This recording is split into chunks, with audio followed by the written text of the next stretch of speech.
Today I want to talk to you guys about trauma and how it affects the body, and how modern psychology has got people so messed up. But most importantly, what does it actually mean to heal? What is this thing that people call healing?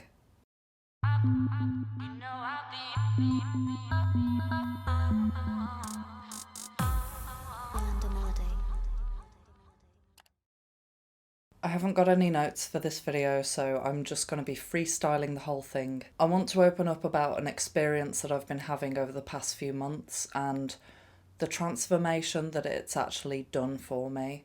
One thing that I've criticised before in the past is the concept of modern psychology and how it deals with people with trauma. Modern therapists often go down the route of getting you to talk about what happened. Sometimes they get you to relive everything step by step, to go round and round in circles and regurgitate the story all over again. And then they perpetually ask, how does that make you feel?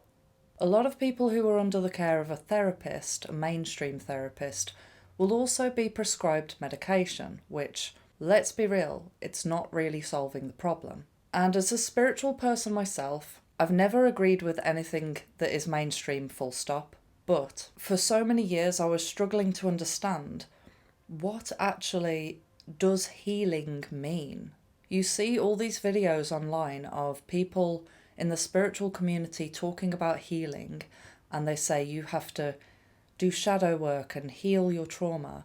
But I personally was struggling to find any answers as to, what do you actually do? What do you do to heal? And I'd got to the stage where my anxiety and depression had kind of reached an absolute peak. And I'm now at a point where I'm very grateful for that, because when I was at my lowest point, I started actually putting the effort in to find the answers. And I believe that I've found the answer. So, from a very early age, we are taught not to express ourselves. You see children when they first go into school, and if a kid falls over and they hurt themselves, they will scream, they will cry, and for the parents, a lot of the time it's very embarrassing because they're making a scene. But then you see the child 5 minutes later and they're laughing and they're jumping around and they've completely forgot about what just happened. Can you see where I'm going with this? We are taught not to express ourselves. And it is the expression of emotion that releases that trauma from the body. You probably know a person that maybe they're a colleague or something, or a family member, and they seem to be very good at keeping their cool. And a lot of the time they won't express themselves and they seem pretty level. But then all of a sudden, out of nowhere, something will happen, something seemingly small, and it will provoke them to get triggered, and they have this massive eruption of emotion that just seems to come out of nowhere. These people are in a constant state of repressing their emotion. They've noticed as well that socially you get rewarded for being level, being calm, not expressing yourself, not giving in to emotion. And these people hold it for so long. But what's actually happening underneath is the body is storing that emotion. It has no outlet. And then when that little thing happens, that little thing that tipped them off, the body and the mind see that as an opportunity to release all of that tension, release all of that emotion that's been stored. And some people might view this and think, well, that person just needs to control themselves more. They need to learn to control their emotion. But what most people don't actually understand is that if you do not release this emotion that is stored within the body will start to become ill. And this is a harsh truth that might scare some people, but I'm telling you this because I experienced this. And now that I've started learning about it, I've started seeing it in other people. Now, what I want to clarify here is that there are ways to express your emotion without negatively impacting other people or making it dangerous. But this is something that, again, the mainstream just doesn't talk about it. It sweeps it under the rug as if it's not an option. So instead of someone doing a somatic release or intentionally listening to music, bringing up that emotion, expressing it in the safety of their own home, that's really weird. So instead of doing that, people subconsciously look for an opportunity to release that anger, upset, whatever emotion it may be, and it causes problems in their personal life. But that is more socially acceptable than doing weird shit. So let me back up a little bit and just firstly talk about why modern therapy is so messed up. And ironically, I got this information from ChatGPT. Yes, I know. I've been roped in. But I tell you what, this is about to make a lot of sense. So, for many years I was under the impression that the way to relieve trauma is to talk about it. Because that's what they do in modern therapy. You talk about what happened. Somehow that's supposed to help you and make you feel lighter afterwards. But what I noticed over the course of my life is that talking about the trauma and the problem never helped me. In fact, it only made me worse. And one thing that I got really scared about was thinking your brain only has so much space to hold memories. And when you've experienced that many negative things, I got scared thinking every time I'm remembering those negative things, I'm using up space in my brain that I could be remembering good memories. And I noticed that was happening. I noticed that my memory of traumatic experiences was so much more vivid than some really lovely experiences. And this is when I started to realise that I needed to change. I needed to start doing something different.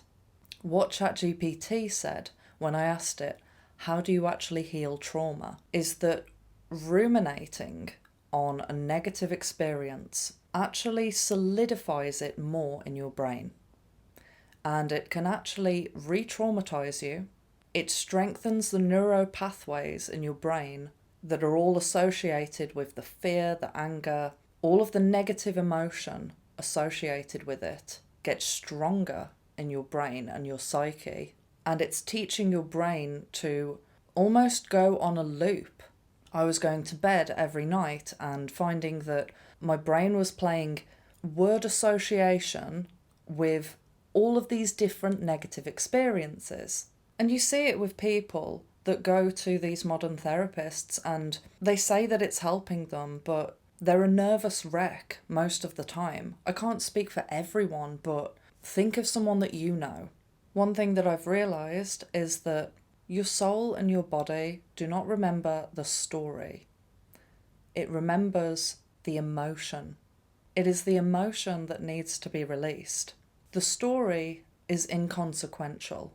And what I hope that you'll find if you start experimenting with this, and I know this is dubious talking about this on this platform. I'll just say this now, I am not a medical professional. So what do I know? What I know is that this has been working for me, so I'm just going to tell you. My main focus for the past few months has been expressing myself because I had become so imprisoned within my body that I had become stiff. I started to feel like I couldn't speak freely. And what I started doing was consciously deciding to let my body move and express itself how it wants to, and to just let that unfold. And this doesn't have to be dangerous. One thing that I used to do intuitively that I never really understood that it was healing or anything, I just did it naturally, was, so these mirrors, I would get up in the morning, I would put some music on, and I would intentionally just dance in the mirror.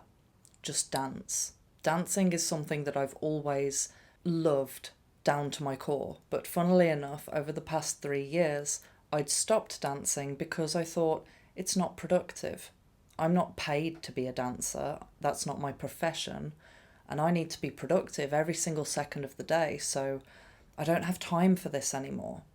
And what started to happen was my body started to lock up, and everything that was affecting me, because, I won't go into details, but the past 3 years have been challenging. I wasn't listening to my body for 3 years, and trust me, I felt the effects from it. So obviously recently I've started doing that again. I've started dancing every single day, not because I have to, but because I want to. My body wants to do it. Sometimes I will put on a song that I know brings up a certain emotion, and I will intentionally dance and cry in the mirror. I guess I'm just crazy, but I tell you what, it feels good. And when I do this, I'm not thinking about the story. I'm not thinking about the trauma or what caused me to feel this emotion years and years ago. I'm just letting it happen, just letting it do what it wants to do. Another thing I've been doing is singing again, because I didn't sing for 3 years either, because I thought, well, I'm not making music right now, so what's the point? There's a very big point. And I believe that everybody should sing. But a lot of people don't want to sing because they are ashamed of their voice, or they feel like their voice isn't good enough. And they feel embarrassed. And this is, again, one of the biggest psyops out there. And I really want to go on a tangent right now. I'm going to do it. I'm going to go on the tangent, right? X Factor. In England, we have this competition called X Factor. In the US, you guys have stuff like American Idol, is it? These talent shows are so evil because everybody has seen them. Everybody's watched these programming. Keynote there. The entire competition is not only pulling on people's heartstrings of the people who yearn to be a singer and to be a performer as their life. They make the performance about criticism.